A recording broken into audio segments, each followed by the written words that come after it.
کالا جادو یا کالا علم انسانی دنیا میں آدم علیہ السلام کے بعد سے لے کر آج تک مختلف شکلوں اور مختلف رسومات میں ہوتا آیا ہے۔ اس دنیا میں انسانی نسل کی شروعات کے کچھ وقت بعد سے ہی کالے جادو کی شروعات ہو گئی تھی۔ کسی مذاہب میں اسے بڑا گناہ کہا گیا ہے تو کسی مذاہب کی بنیاد ہی کالے جادو پر رکھی گئی ہے۔ کالا جادو دراصل شیطانی طاقتوں سے متعلق ہے جو کیمیائی، جادوئی، برقیاتی لہروں یا ہپنوٹزم کے ذریعے انسان کے دماغ اور سوچ کو کنٹرول کرتا ہے۔ قبالہ نامی یہ جادوئی دنیا کا سب سے خطرناک جادو ہے، مگر سوال یہ ہے کہ اس قبالہ نامی جادو کی شروعات کس طرح ہوئی تھی۔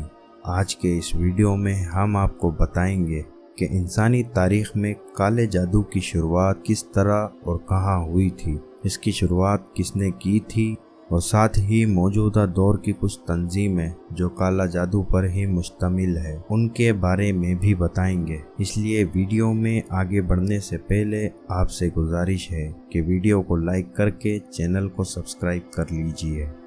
دوستوں، شیطان کو جب جنت سے نکالا جا رہا تھا تو اس نے بنی آدم سے دشمنی مول لی اور یہ فیصلہ کر لیا کہ ہر حساب سے میں انسان کو گمراہ کروں گا اور اسے نقصان پہنچاؤں گا۔ شیطان نے ہزاروں سال فرشتوں کے ساتھ گزارے تھے۔ جو روحانی علوم اس نے فرشتوں سے سیکھے ان کا غلط استعمال کرنا شروع کر دیا اور تمام جنات کے سامنے اپنا حکم رکھ دیا اور یہ اعلان کیا کہ آدم اور بنی آدم کی وجہ سے آج میں جنت سے نکالا گیا، ان سے اب بدلہ لینا ہے، کون ہے جو اب میرا ساتھ دے گا۔ شیطان کی اس پیشکش پر شیاطینوں کے کچھ گروہوں نے اس سے بیعت کر لی اور انسان کے دشمن بن گئے، اور اس طرح سے کالا جادو وجود میں آیا۔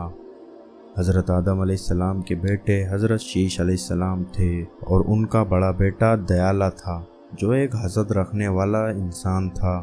وہ بار بار یہ سوچتا تھا کہ میرے چھوٹے بھائی میرے باپ کو عزیز کیوں ہیں، اور اسی حسد اور منافقت کی وجہ سے وہ اللہ کی رحمت سے محروم ہوتا چلا گیا۔ ایک دن شیطان ایک سانپ کی شکل میں اس کے سامنے آیا اور کہنے لگا، اے دیال، تم کیوں پریشان ہو؟ ارے وہ تم سے کم تر ہے، تم سب سے افضل ہو۔ وہ جلتے ہیں کہ تمہیں تمہارا مرتبہ نہ ملے۔ اگر تم اپنا مقام حاصل کرنا چاہتے ہو تو میری باتوں کو تسلیم کرو۔ شیطان نے دیالہ سے کہا کہ طاقت ہی سب کچھ ہے، تم اپنے بھائیوں پر راج کر سکتے ہو اور اپنے بھائیوں کو حکم دے سکتے ہو، اور دیالہ شیطان کی باتیں مانتا چلا گیا۔ یوں انسان نے اپنے ہی ہاتھوں سے اپنا نقصان کرنا شروع کر دیا۔ اس طرح انسانی نسل کے ساتھ ہی کالے جادو کی شروعات ہوئی۔ وقت بدلتا رہا اور زمانہ آ گیا حضرت یعقوب علیہ السلام کا، اور آپ علیہ السلام کی نسل کو ہی بنی اسرائیل کہا جاتا ہے جو موجودہ فلسطین میں آباد تھی۔ حضرت یعقوب علیہ السلام کے بیٹے اور اللہ کے پیغمبر حضرت یوسف علیہ السلام ہیں، جن کا قصہ یقیناً ہر مسلمان جانتا ہوگا کہ کیسے حسد کی بنا پر ان کے سوتیلے بھائیوں نے انہیں کنویں میں ڈال دیا تھا، لیکن مصلحت خدا بندی سے ایک مصری قافلہ آپ علیہ السلام کو اپنے ساتھ مصر لے آیا۔ یہاں اللہ تعالیٰ نے آپ علیہ السلام کو مصر کی حکمرانی عطا فرمائی، لہٰذا آپ علیہ السلام نے اپنے تمام رشتہ داروں یعنی بنی اسرائیل کو فلسطین سے مصر بلوا لیا، اور یہ لوگ یہاں آ کر آباد ہونے لگے۔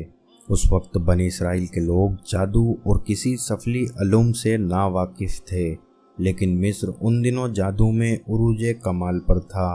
یہاں لوگ قبالہ نامی جادو اور سفلیاتی علم کے ذریعے ہر ناممکن اور ناقابل یقین کام کو سر انجام دیا کرتے تھے۔ مثال کے طور پر سامری جادوگر اور موسیٰ علیہ السلام کا قصہ، جس میں فرعون نے حکم جاری کیا کہ پورے مصر میں قابل جادوگروں کو اکٹھا کیا جائے تاکہ موسیٰ علیہ السلام کو ہرایا جا سکے۔ اس پورے واقعے کا ذکر قرآن پاک میں بھی موجود ہے۔ اس دور کے مصری بادشاہوں کو فرعون کا لقب دیا جاتا تھا، اور اس وقت کے جادوگر فرعون کو کالے جادو کے ذریعے شیطان سے رابطہ کرا کر دنیا پر حکمرانی کرنے کے نت نئے طریقے سکھاتے تھے۔ اور ایسی ایجادات کرواتے تھے جن کو ابھی تک سائنس سمیت انسانی حیرت عقل سے تک رہی ہے۔ انہی ایجادات میں اہرام مصر بھی شامل ہے۔ ان میں سے اکثر تعمیرات بنی اسرائیل کی قوم سے ہی کروائی جاتی تھی اور ان پر فرعون نے ظلم و ستم کی انتہا کر دی اور ذلیل زندگی گزارنے پر مجبور کر دیا۔ لہٰذا حضرت موسیٰ علیہ السلام کو اللہ تعالیٰ نے حکم دیا کہ وہ اپنی قوم یعنی بنی اسرائیل کو لے کر فلسطین کی طرف ہجرت کر جائیں، اور اللہ کے حکم پر موسیٰ علیہ السلام بنی اسرائیل کو لے کر دوبارہ سے فلسطین میں آباد ہو گئے۔ لیکن اس دوران بنی اسرائیل قوم پہلے جیسی نہیں رہی۔ وہ لوگ فرعونوں میں رہ کر غرور و تکبر، ماہر جادوگروں کا علم اور دنیا پر حکمرانی کے حربے سیکھ چکے تھے۔ بنی اسرائیل نے جادو میں مصری جادوگروں سے بھی زیادہ مہارت حاصل کر لی تھی اور اسے اپنے دشمنوں اور مخالفوں کو نقصان پہنچانے کے لیے استعمال کرنے لگے، یہاں تک کہ حضرت سلیمان علیہ السلام کا دور آ گیا۔ اللہ تعالیٰ نے آپ علیہ السلام کو عظیم الشان سلطنت کے علاوہ جناتوں پر حکمرانی بھی عطا فرمائی تھی۔ سلیمان علیہ السلام کا دور ایسا دور تھا جب لوگ براہ راست جنات اور شیاطین سے بات کیا کرتے تھے۔ یہ لوگ یہود تھے جو جناتوں اور شیاطینوں سے کالا جادو سیکھا کرتے تھے، اور پھر حضرت سلیمان علیہ السلام کی وفات کے بعد انہوں نے لوگوں کو ورگلانا اور بہکانا شروع کر دیا اور انہیں بتایا کہ نعوذ باللہ سلیمان علیہ السلام کے پاس کالے جادو یعنی قبالہ جادو ہی کی حکمت موجود تھی، جس کے ذریعے آپ علیہ السلام جناتوں کو کنٹرول کیا کرتے تھے۔ لہٰذا لوگوں نے بنی اسرائیل کے ان یہودیوں کی باتوں میں آ کر قبالہ نامی جادو کو روحانیت کے طور پر سیکھنا شروع کر دیا، یہاں تک کہ جادو کی ان کتابوں کو مقدس کتابوں کا درجہ دے کر ہیکل سلیمانی میں رکھ دیا گیا۔ لیکن جب پہلے بخت نصر اور پھر ٹائٹس بادشاہ نے ہیکل سلیمانی کو مکمل طور پر تباہ کیا تو یہودی مجبوراً ہجرت کر کے پوری دنیا میں پھیل گئے۔ ہیکل سلیمانی پر حملے کے دوران جادو کی ساری کتابیں ہیکل سلیمانی کے ملبے تلے ہی دب کر رہ گئی۔ پھر 1128 عیسوی میں ان بچے کچے یہودیوں نے مل کر ایک تنظیم کی شروعات کی جس کا نام انہوں نے نائٹ ٹیمپلر رکھا۔ نائٹ ٹیمپلر تنظیم کا مقصد بظاہر عیسائی مسافروں کو تحفظ فراہم کرنا تھا، لیکن در حقیقت ان کا مقصد ہیکل سلیمانی کے ملبے تلے موجود جادوئی کتابوں کو تلاش کرنا تھا، اور پھر کچھ عرصے بعد وہ یہ نایاب اور جادوئی اثرات والی کتابیں ڈھونڈنے میں کامیاب ہو گئے جس میں کالے جادو اور پراسرار رسومات کا تمام علم موجود تھا۔ ان سب کتابوں کو حاصل کر کے ان کی غیر معمولی طاقتوں کا فائدہ اٹھا کر پوری دنیا پر حکمرانی کرنا ان نائٹ ٹیمپلرز کا مقصد بن گیا۔ پھر پورے یورپ میں اپنے اثر و رسوخ کی وجہ سے انہیں 1128 عیسوی میں مذہبی تنظیم تسلیم کر لیا گیا۔ یہ تنظیم دنیا بھر کے تربیتی یافتہ اور تجربہ کار لوگوں پر مشتمل ہو گئی۔ اس تنظیم کا سربراہ گرینڈ ماسٹر کہلاتا تھا اور ان کے نائب کو ماسٹر کہا جاتا تھا۔ گرینڈ ماسٹر کا حکم ان کے لیے خدا کے حکم کا درجہ رکھتا تھا۔ بعد میں یہی نائٹ ٹیمپلرز یورپ میں پھیلی تنظیم میسن گرز میں شامل ہو گئے۔